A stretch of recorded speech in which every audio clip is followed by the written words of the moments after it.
I'm going to get going.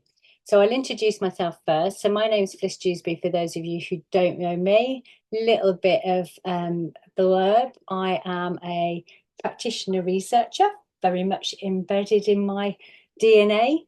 I have been in early years my entire career since leaving school, which has been a fabulous career. I am a daughter, I am a wife, I am a mum, I am a grandma, which is just the best job in the entire world because you get all the fun and none of the responsibility. Um, and I'm the deputy head of Penguin, and I have the responsibility of our wonderful research, training and development base. And I'm fortunate to work with many students, some of who are here this evening, and ex-students, and lead an amazing team of practitioners, administrators, and it is a real privilege to do what I do. So I'm a very lucky person. So tonight I'm going to talk about regulation, self-regulation, and I think it's really important to contextualize it in terms of co-regulation. I love the work of Minnie, and she's written some fabulous books, and she talks a lot about how important it is to co-regulate. And realistically, I don't think we can self-regulate unless we've had the opportunities to co-regulate or been co-regulated. And that's some of the stuff that we're going to think about this evening. So what is self-regulation? Well, fundamentally, self-regulation involves children developing the ability to be able to regulate their emotions. And like, hands up, let's face it, there are some adults that can't do that. And I know there are times that I can't do that. So actually, it's a huge ask of our very youngest children. And in the EYFS and PSED, it talks about children being able to self-regulate. And I think, it's really challenging. But self-regulation involves children having the ability to be able to regulate their thoughts and their emotions and their behaviours, and enable them to act, as I say, in very positive ways. Now, the concept of self-regulation, and I've taken this from the Anna Freud Centre. If any of you have the opportunity to Google Anna Freud and have a look at some of the resources they've got some fabulous resources. And we've been lucky enough, and I've been lucky enough over my career to be able to work and do some training with the Anna Freud Centre, which led me on to do some training at the Tavistock and Portman Centre, actually. But I've taken this from there in terms of that opportunity or that ability to be able to manage your emotional regulation and your cognitive regulation, which leads to you be able to manage your behavioral regulation. So as you can see in here, the concept of self-regulation encompasses emotional self-regulation, which includes a child's ability to identify, label, and communicate their feelings, as well as understanding and managing their emotional responses. And some of that definitely happens in co-regulation, and we'll explore some of that and how we get to those processes. And then cognitive self-regulation includes a child's impulse control. I mean, I don't know if I can remember as a child like desperately wanting to pull on the handbrake in a car. Not particularly, full of massive hazards here, but that impulse to be able to do something. Obviously, I didn't. No accidents happen, but that overwhelming need and desire, that real impulse to do stuff. And it's how do we manage children to be able to not impulsively do things like that, and actually to take their time to wait and to potentially follow instructions. And that for me really links with that sense of self, and that sense of trust and development. And again, all happens through that co-regulation with another person. And I believe that us as early years practitioners, that's part of our role is to be there in that space, to be able to support children and co-regulate alongside children and alongside others. And at the end of today's presentation, we'll be reflecting on how do we do that for others, because actually we need somebody to be able to do it for us. So that co-regulation message comes all the way through this process. Oops.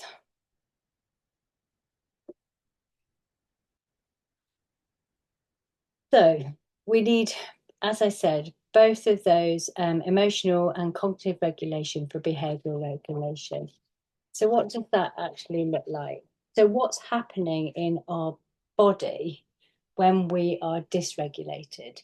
So actually, when things aren't going smoothly, when we can feel some of those pressures. And again, this is from the Anna Freud Center.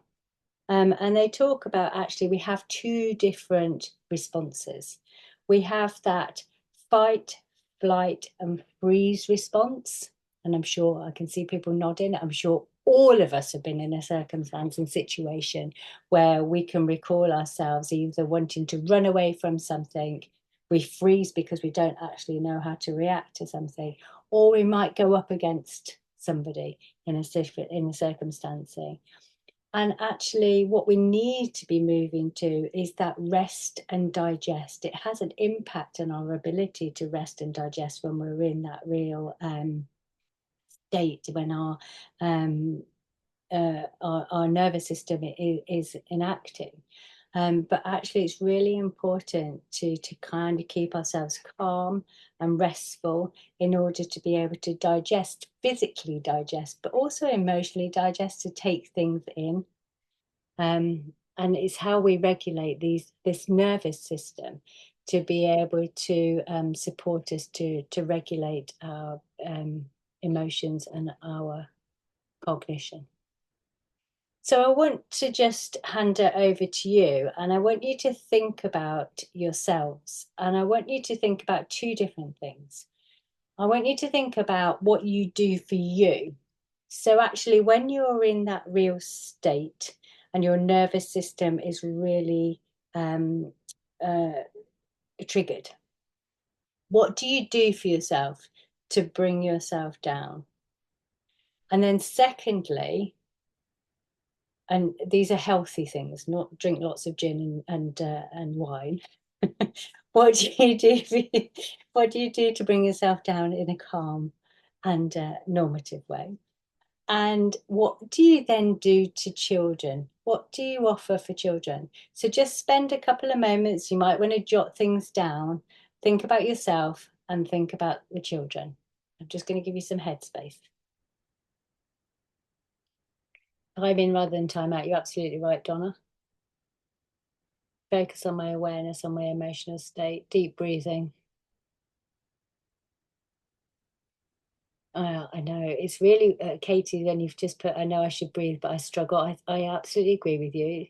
Go for a walk is lovely. I've got a dog, it's really helpful. Have a bath, go for a walk, take lots of breath, walk and exercise, breath of fresh air, distraction. Acknowledge the feeling and focus on breathing, space. Nature is also really helpful. Brilliant. In terms of thinking about children, move to a safe space.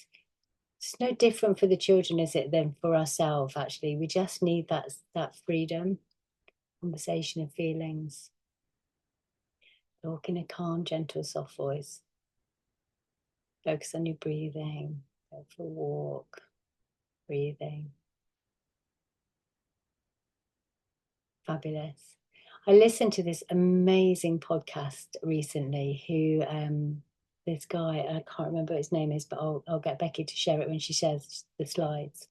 Who is talking about anxiety and actually how anxiety sits in the body, and how we very often try and treat the mind, because often it, obviously it causes angst in the mind, but actually for us to try and take some time to think about, well, where do we feel it in our body?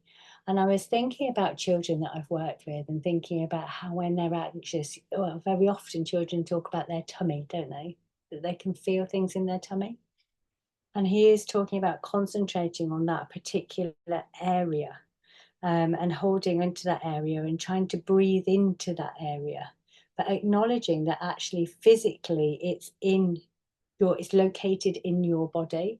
So it could be, I know that sometimes when I get anxious, I can feel it in my throat and I feel like I can't talk, or I can feel like I've got a lump down my throat, or sometimes I can feel, like my heart racing, or my, which is those physiological things. But actually, it's all about those anxiety states, and how do we just keep that body state really calm. And a lot of what you're talking about is actually supporting children to breathe into that. Well, we're talking about for ourselves is breathe into that state. So I think you're right, for children to be present, to acknowledge how they're feeling. And I think it's really important when we think about children and children's feelings that sometimes, and we'll talk about some of the psychoanalytic terms that might help us to process some of this, is that they might not know what it is that the feeling's called. They might just feel it, like anger.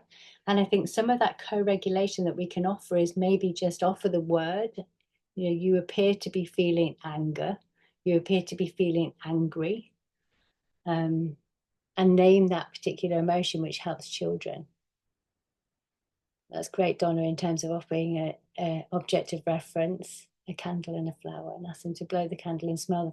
That's a really good way to help them to breathe as well, isn't it? In, out. Okay. So I am by no means a neuroscientist by any means, but actually I just wanted to kind of process what might be happening when we're in those heightened states in our brain. So as you're all very aware in terms of the amygdala, which is our primitive part of our brain, and that's what triggers that fight and flight response. And then the prefrontal cortex, which is bigger in humans than any other animals, and it stops us from saying something inappropriate. And it's best known for that executive functioning. But the disruption can affect our emotional regulation. Now, the amygdala triggers when we sense danger and when we sense alarm, and that's what triggers that fight, flight, or freeze response. And I can always remember going to a conference and somebody was saying, you know how you get the impulse to go to the toilet when you're scared? Well, that primitive response of going to the toilet is actually around making yourself lighter so you can run faster. Who knew? Isn't the body amazing? Please don't run off to the toilet. I have to say, I feel a bit nervous myself. So if I could disappear, you know where I am. But actually, it's how the brain is it causes all of these different responses for us. And actually, what could happen to us is that we could begin to disassociate. So, we flood. So I remember working with somebody amazing called Karen John, who talks about how emotions flood cognition. That when we feel very, very full and when we feel in that really emotional state, it floods our brain. So we can't process things in the way that we ordinarily process things. So it actually floods our mind. And so therefore we can disassociate, we can not manage our cognitive state in the way that we would ordinarily manage it. And I think it's really important for us to think about children who aren't regulated, who are dysregulated. And I think, there's a number of children in our early year settings at the moment that are dysregulated. And I think it has, Karen John always talks also about how emotions are contagious. And I know that sometimes you can see that some staff are dysregulated because the children are dysregulated. So it's almost like this sort of environment that is whipped up. And how do we bring everybody down? We all need those candles, I think, Donna.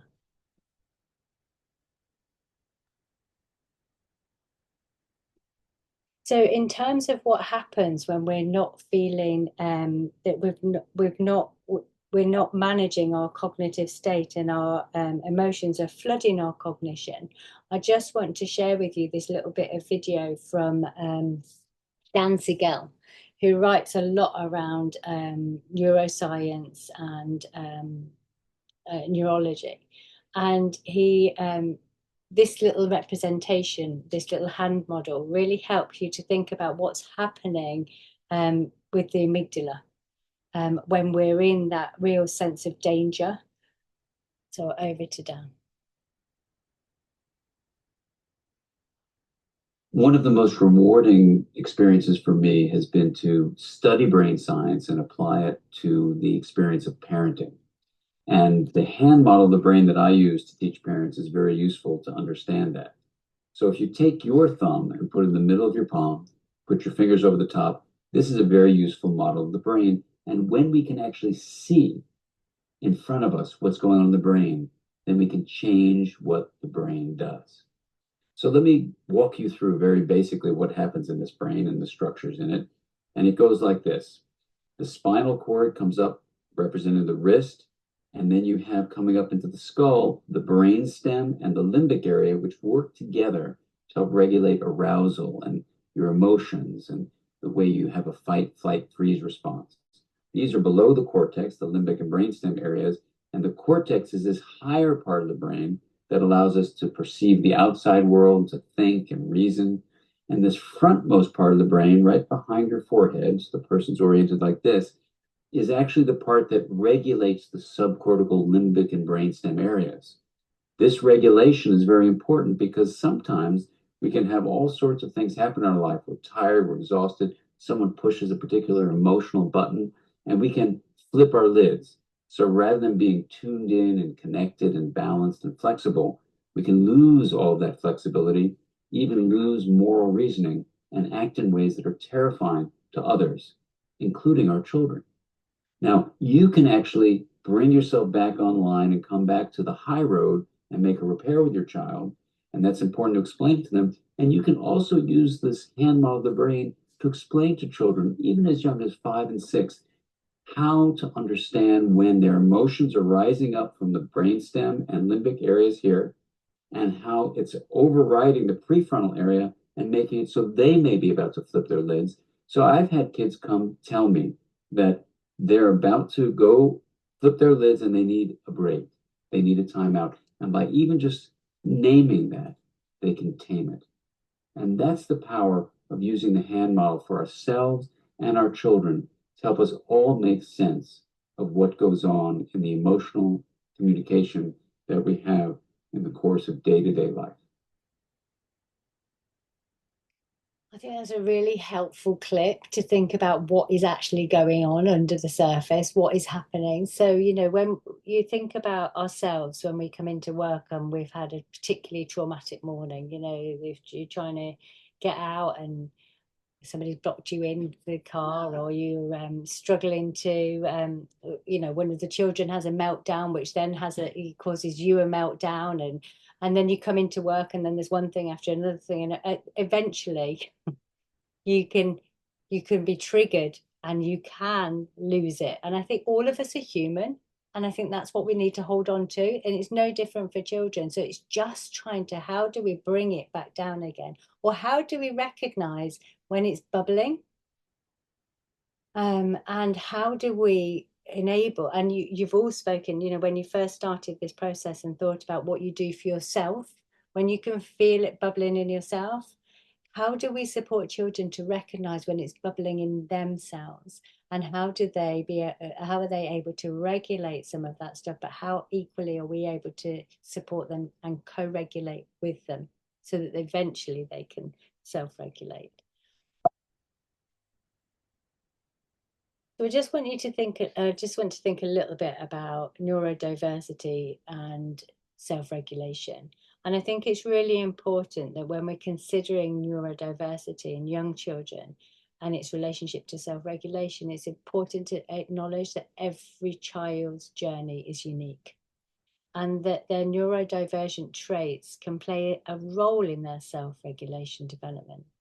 And some neurodivergent children might excel in certain aspects of self-regulation, such as focusing intensely on activities they enjoy, while facing challenges in areas like transitioning between different tasks.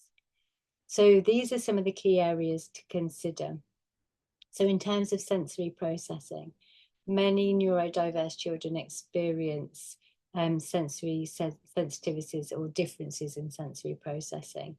And this can significantly impact on their emotional regulation, and their emotional responses. For example, children might become overwhelmed by sensory stimuli, leading to meltdowns. You know, I have my own children, socks and underwear, and when your clothes don't quite fit right. We know it ourselves sometimes as well. And coping strategies. So neurodivergent children often develop unique coping strategies using stimming, for example, or to self-soothe, while others might need more structured routines to feel secure. And emotional intensity. So neurodivergent children might experience emotions really intensely, which can also influence their self-regulation. And neurodivergent children can be helped by giving them sensory friendly spaces, which you've already indicated, being able to respect their individual communication styles, so really getting to know the children and acknowledging different ways of processing emotions. But I think fundamentally creating a nurturing atmosphere can allow neurodivergent children to develop effective self-regulation skills. And I think it's really important that it's not just about neurodiverse children, it's about every single child, and offering them the opportunity. And adults as well. And I think it's really important that we look after the adults who are also looking after the children. So I've indicated how important co-regulation is in the process leading towards self-regulation. So what is co-regulation? So co-regulation is a process where adults and children influence each other's emotional and psychological states, both positively and negatively. So when I spoke about emotional contagion, so emotions are contagious, positive emotions can be contagious and negative emotions can be contagious. So I want you to think about, well, what triggers your stress responses? How do you know when you're feeling stressed? And therefore, how can you show children calm and regulated behavior if you are feeling stressed? So just think about those three questions and we can have a little bit of a discussion. Or you pop them in the chat in terms of, well, what triggers you? What are the things that really, I know for me, it's being late. Like or when I feel overwhelmed, so I always put so much pressure on myself and do about 10 things when I really should only do one in the 5 minutes that I have to leave the house. So what is it that triggers you? Or also not being autonomous. I don't like being told what to do. I'm not very good at that. That can trigger my stress response.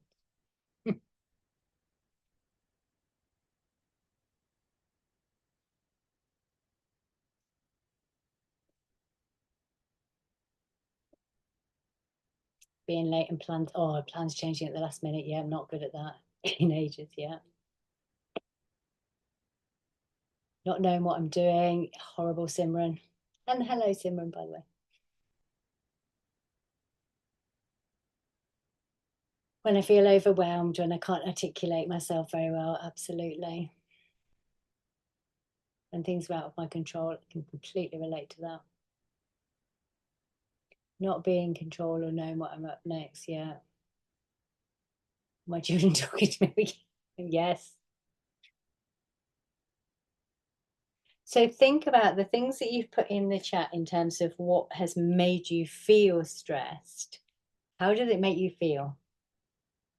So they're the things that get you stressed. What does it do to you? Think back on what we've been talking about. What is your physiological response? What is your cognitive response?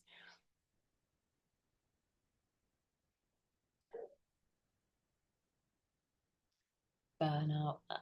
Yeah. Fast feeling in your chest, heightened emotions. Yeah. Yeah, Katie, I get that. You'll say, oh, that's really sad, Nikki. Palpitations, paralysis, yeah, I've had that. Tired, eat less or more, yeah. Do both of those. Can't think straight. So when you're in that because that's dysregulation, isn't it? So when you're dysregulated yourself, how can you regulate children? Because it's almost like you don't have the capacity to take on anymore.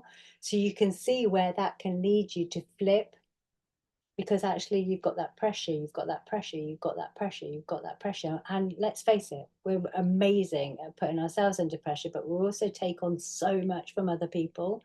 And particularly as early years practitioners, I just think we have a tendency to take on more, take on more, take on more. And then all those things that you've just said. So the being sick, you know, that's a physical response. That's a way of letting go or shutting down. So they relate right back to your fight, flight, and freeze responses.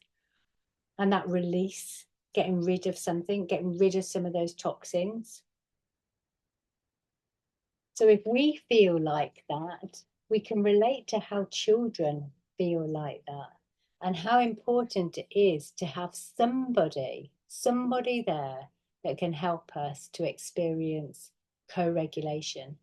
So I'm just going to say, I'm sure most people on this have seen Inside Out. So I'm just going to let you watch this little clip and bear in mind all the things that we've just been talking about. The stuffed animal Hall of Fame. My rocket. Wait, Riley and I were still using that rocket. It still has some salt power left. Who was your brand new legs to play?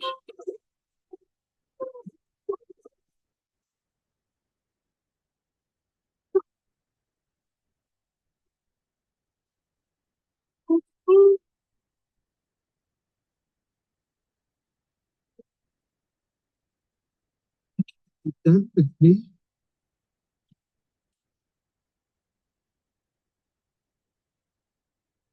Hey, it's gonna be okay. We can fix this. We just need to get back to headquarters. Which way to the train station?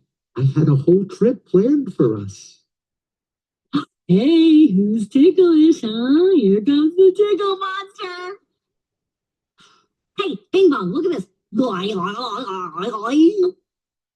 Oh, here's a fun game. You point to the train station and we all go there. Won't that be fun? Come on, let's go to the train station. I'm sorry they took your rocket. They took something that you loved. It's gone. Forever. Sadness. Don't make him feel worse. Sorry. It's all I had left of Riley. I bet you and Riley had great adventures. Oh, they were wonderful. Once we flew back in time. We had breakfast twice that day. It's amazing. I bet Riley liked it. Oh, she did. We were best friends. Yeah. Dad.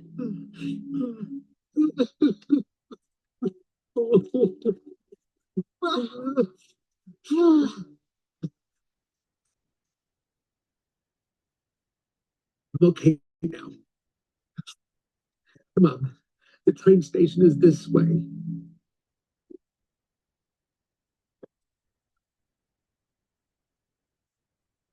Yeah. Oh, it's sad, so I listened to what. Hey, there's the train.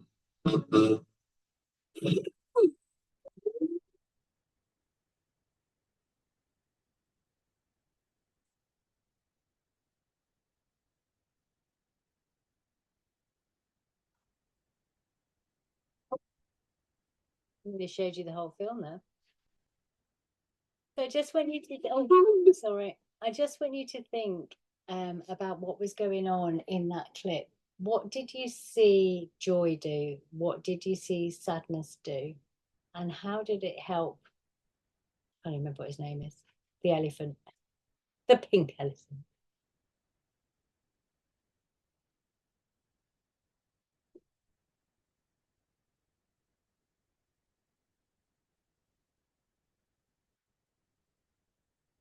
Listening, absolutely.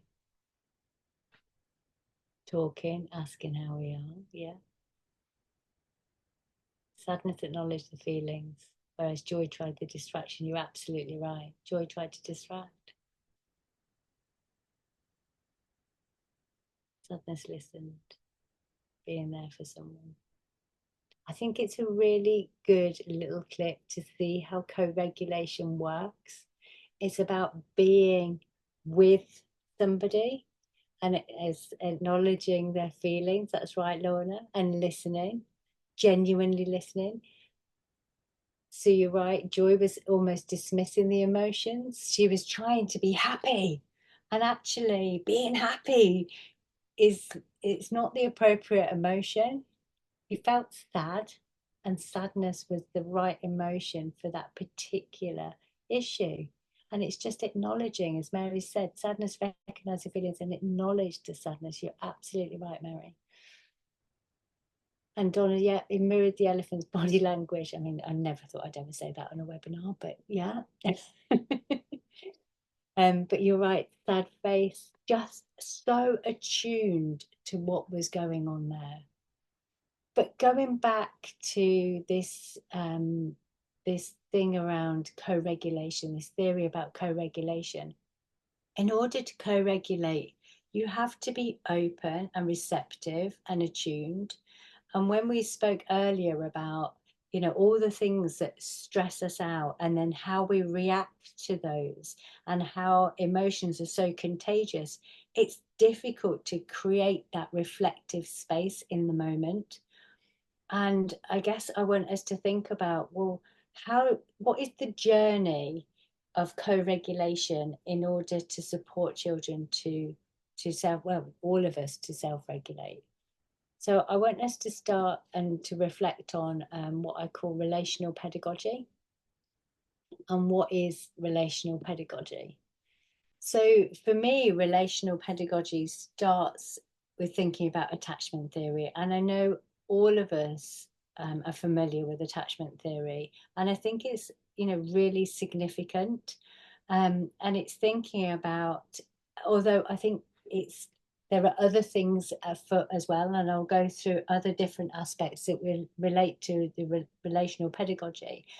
But if we haven't made those early relationships, those primary relationships, those primary connections, and haven't had somebody that has met our biological needs, because attachment theory is that biological drive for survival. We cry out, somebody meets our need, whether that is an emotional need, a physical need, a physiological need, whatever that need is, we cry out. And how we responded to it's so different, and that's what we internalize, and that's what Bowlby said about an internal working model. So if we cry out and we are picked up and we are fed in a very sensitive, responsive, thoughtful, caring way, we will internalize that, and that's how we believe relationships work. If we cry out and we're picked up in a aggressive or in a bottle is rammed into our throat and we're fed and we're turned away from, and we're not necessarily, but so our physical need is being met, but not a lot else is being met. That's what we will internalize. That's how we work. That's how we work out how relationships work. So everybody will have a different internal working model of how relationships work. And Bowlby recognized that actually the person that we spent the most time with had the most impact on us. So the person who provided the most care to us, as that was the relationship that we internalized. And there's a hierarchy of attachment. We have lots of different relationships with lots of different people, but we have the person that has the most time with us has the most impact on us. Other people can influence that. And there's been lots of different research around, particular times. I think I remember reading a paper where it spoke about in terms of the reparation of children. So, very young children, few weeks old, if they had had particularly traumatic experiences in those first few weeks of life, they were less likely to overcome. They would have a longer a longer detrimental impact on them than, say, for example, I think it was after 6 weeks. If a child had a traumatic experience after 6 weeks, there was more opportunity to repair that than in the first 6 weeks of life, which when we talk about antenatally and issues such as domestic violence, the impact that can have on the unborn child, it can be long-term. So, you know, the attachment theory has a real place in terms of some of the work that we're doing and how we can support children to regulate themselves and our understanding of a child's very early relationships. And I think that's really important. So we have attachment theory to consider in terms of relational pedagogy. The other theory to think about in terms of relational pedagogy, so the things that we have to hold in mind when we're working with anybody, children or adults, is attachment theory, and then this other theory called companionship. So Colwyn Trevarthen developed the theory of companionship, and he talks about it being more than attachment. It's more than that biological drive for survival. It's about how two people share and communicate meaning. Intersubjective, he talks about that underpinning relationship. How I think about it is, you know, when you're with somebody that you know so well, that you just have to have a little look or a little nod, or there's a little gesture, and you think, I know what that person's thinking, or there might be slight hysterics, or there's something that you know that there's that connectivity. For me, that's companionship. It could be your partner, it could be your best friend. It's that two-way process where it's those, I mean, I loved it. It's shared meaning, shared communication, shared intentions, shared feelings. It's where you develop trust. And it's a beautiful, beautiful theory to think about how you develop that companionship between others. And you can see it between, I mean, this picture of Flavia here, you can see how she's using her body to be in companionship with somebody else. So let's just pop something in the chat. I'm just going to check before I move on. It's a shorthand of great friend. I absolutely agree. Colwyn unfortunately passed away last July. He's sadly missed by us. He's been a great influence on my career, and I'm sure a lot of people at Pen Green. Another aspect to consider is containment. And actually that video vignette that we've just watched in terms of Inside Out is a great example of containment. Containment is defined as understanding an emotion and giving it back to somebody in a way that they can understand.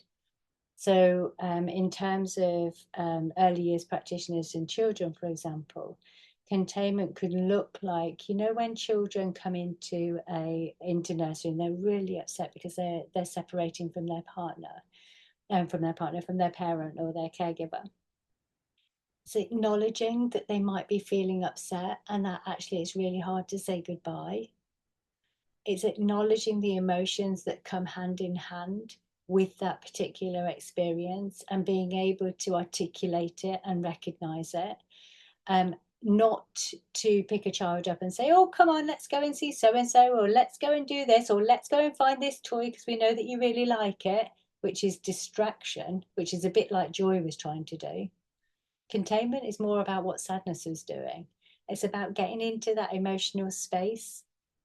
Peter Fonagy talks about mentalization. It's about walking in somebody else's shoes and really trying to understand what it is that they're experiencing. And I think that that video of Inside Out really helps you to think about how somebody can be alongside you and try and understand what might be going on for you. And that is containment.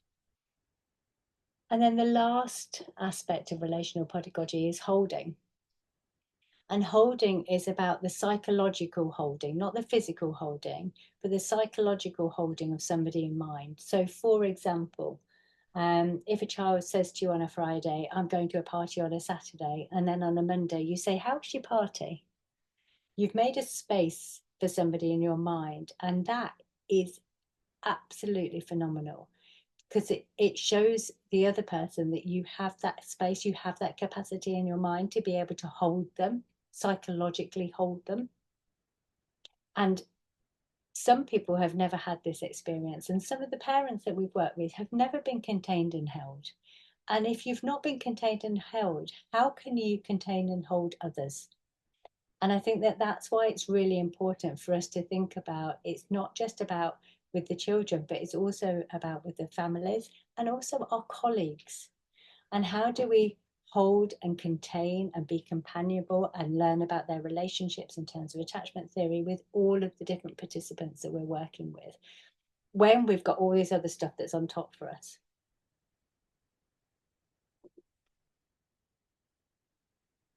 I need us to hold on to that we might not get it right all of the time. Believe you me, we don't always get it right all of the time. But what's really important to hold on to, and it goes back to what Dan Siegel was talking about in terms of flipping the lid, is that issue of reparation, to repair things and to go back to things and to actually acknowledge them. So what does reparation look like? Saying things like, I can see what I said didn't fit for you. I can see what I said there might be wrong for you. I think I might have got a little bit stressed and I wasn't really thinking carefully enough, and I'm sorry. Maybe we're asking you to do something you can't do yet. So recognizing that maybe we're asking too much of somebody. And I think it's really important because it shows that it's okay. And there's a humility for us to go back and acknowledge that we don't always get things right. And I think it's really important people are aware about that.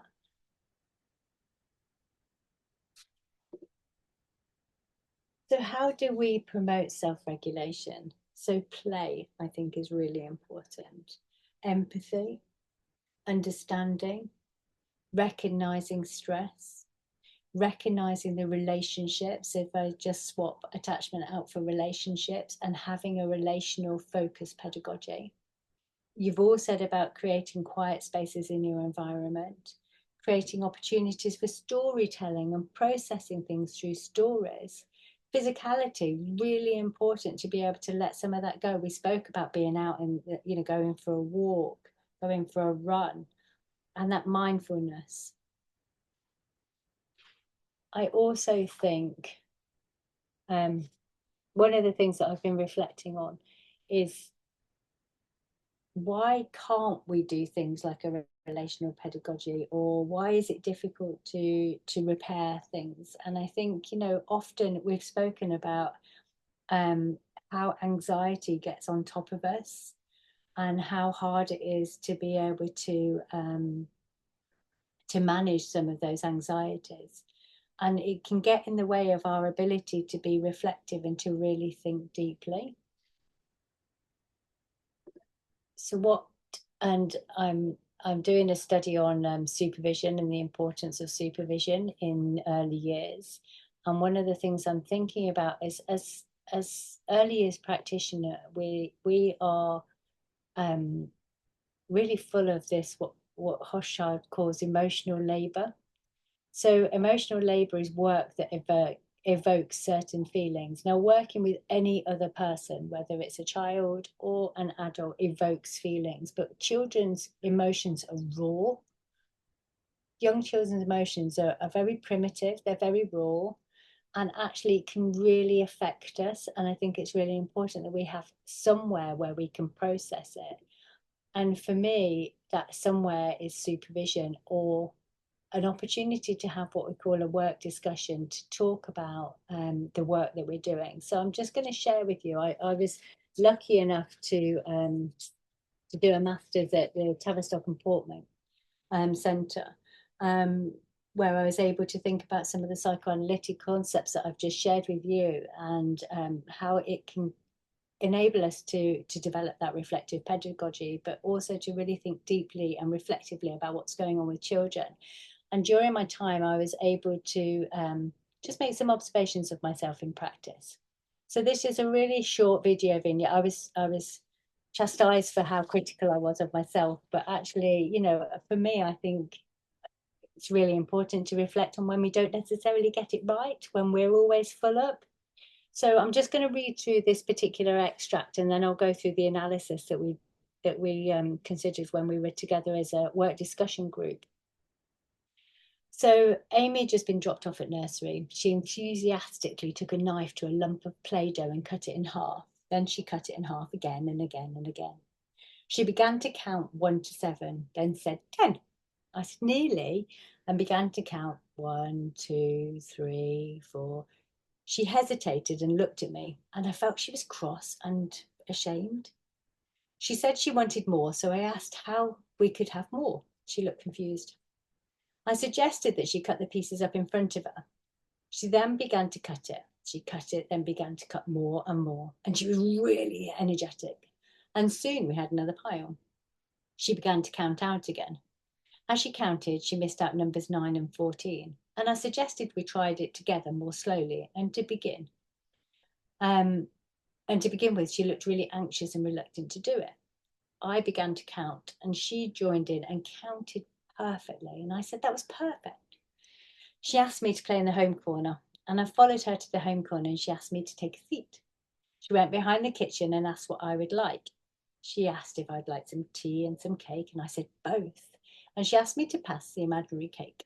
I passed it to her, and Amy came out from behind the kitchen and began to set the table with cups and saucers and plates.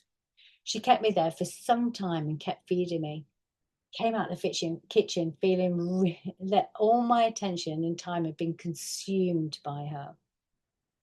So what we did at the TAVI was we took these kind of excerpts, and then we sat as a group of students with a psychotherapist to think about, well, what might have been going on under the surface. So what we discussed in the work discussion was whether when Amy began to cut the dough, was she working something through? Possibly processing the separation from her father, who'd just dropped her off at nursery. So if you think about the representation, obviously when we cut something up, we're making something whole into smaller pieces. So coincidence or not, but you know, she started to cut this dough up as she just separated from her dad. It's probable that the dough being cut up was symbolic of that separation.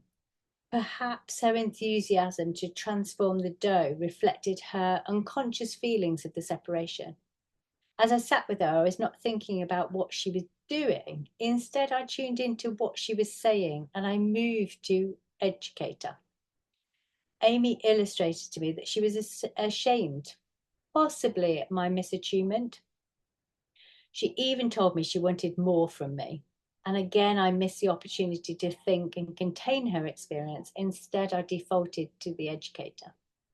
She invited me to the home corner, a space where she could take charge. She offered me to make me tea and cake, and she moved into being the boss, possibly because I'd not been reflective or thoughtful, which may have caused us some anxiety. Therefore, being the boss provided an opportunity for her to take charge of her anxiety and ensure she was heard.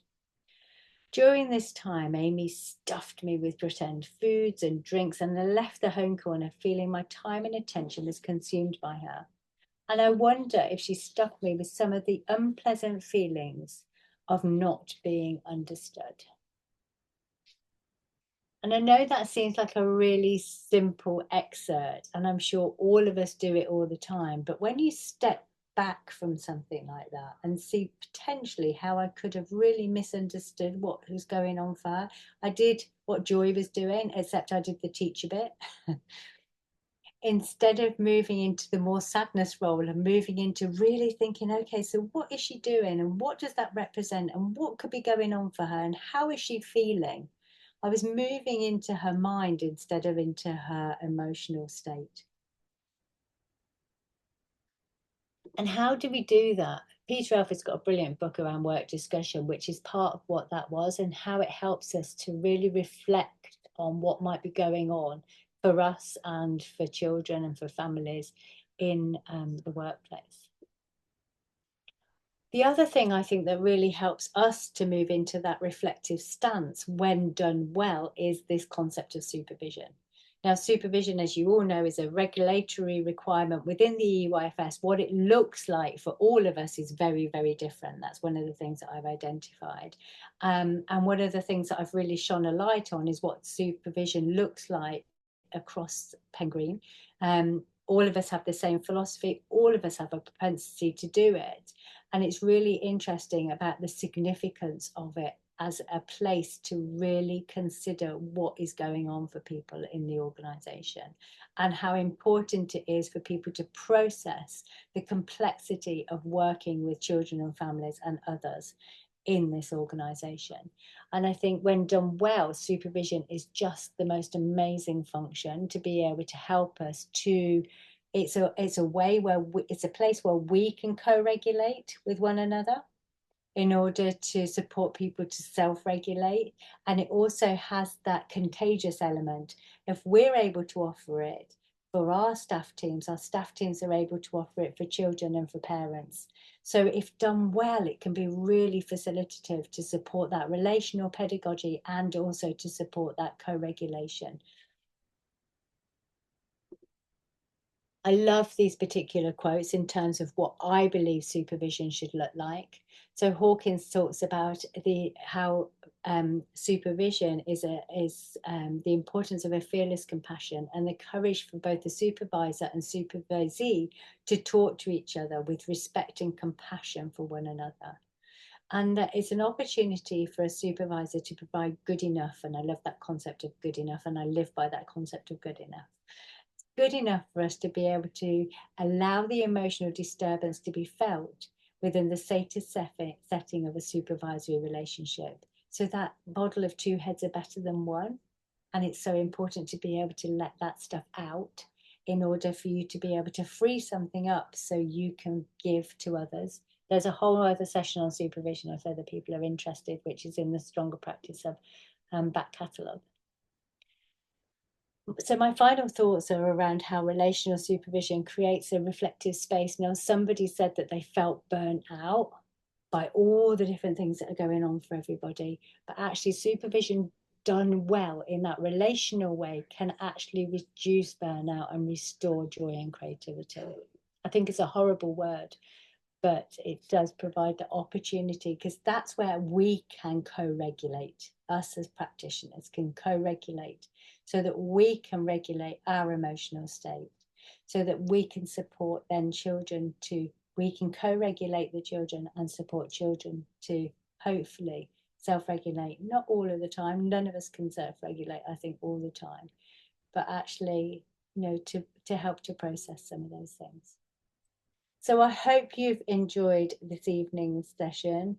If anybody is interested in doing a postgraduate qualification or an undergraduate qualification, I can highly recommend Pen Green.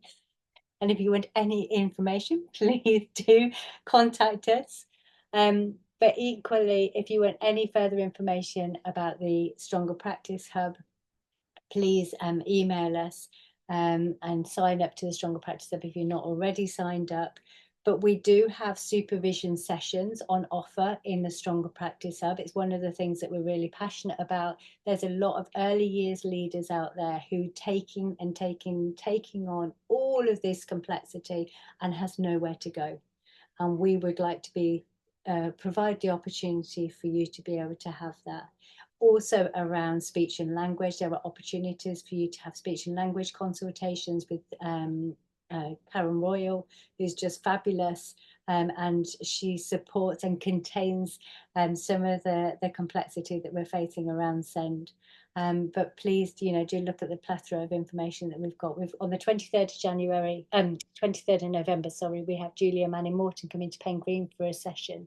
So if you are available, please do come up and see us at Pen Green, and you can have a tour of the centre, and it'd be lovely to see everybody in a room. I don't like this forum anymore. In a room and come and see everybody. It'd be marvellous.